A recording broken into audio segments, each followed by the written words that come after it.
Bon, la coupe mulet, elle est dans l'inconscient collectif, elle est raccrochée à une image assez négative de prolo qui boit des canettes et qui regarde des matchs de foot.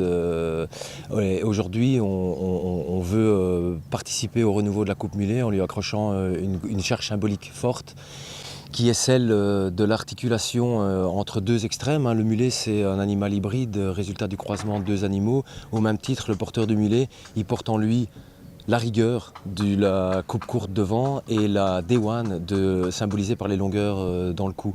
C'est un superlatif qu'on utilise pour exprimer tout ce qui va au-delà des codes et des conventions et qui a un grain de folie. Aujourd'hui, porter le mulet, c'est affirmer sa liberté, évidemment. Par rapport à la société, c'est de se dire, moi je vais raisonner et je vais faire mon projet. En tout cas, nous, on a fait le maximum ici pour être à la hauteur des attentes énormes qui ont été générées par la couverture de l'annonce de l'événement. Les conditions sont réunies pour accueillir jusqu'à 3500 festivaliers dans les meilleures conditions. Un petit truc, on croise les doigts évidemment pour le temps. Et s'il pleut, venez avec votre ciré parce que l'événement aura bel et bien lieu. Alors expliquez-moi, qu'est-ce qu'il y aura au programme de ce festival ?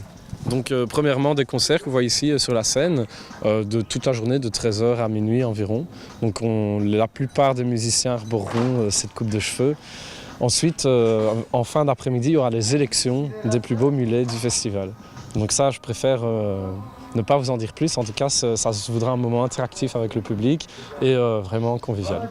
Donc il ne s'agit pas d'un concours et de déterminer des gagnants ou des perdants, mais plutôt de mettre en valeur les gens qui arrivent avec de superbes mulets. Il y a quelques mois, pour la réalisation d'un clip, le tournage d'un clip avec mon groupe, le Gustave Brass Band, on s'est laissé pousser la nuque en fait, pour avoir l'air un peu plus déjanté pour le clip.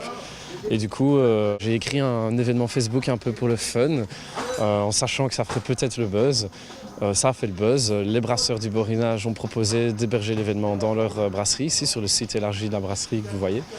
C'est totalement inattendu. Il y a quelques mois, on ne pensait pas du tout être là et c'est une super aventure pour nous.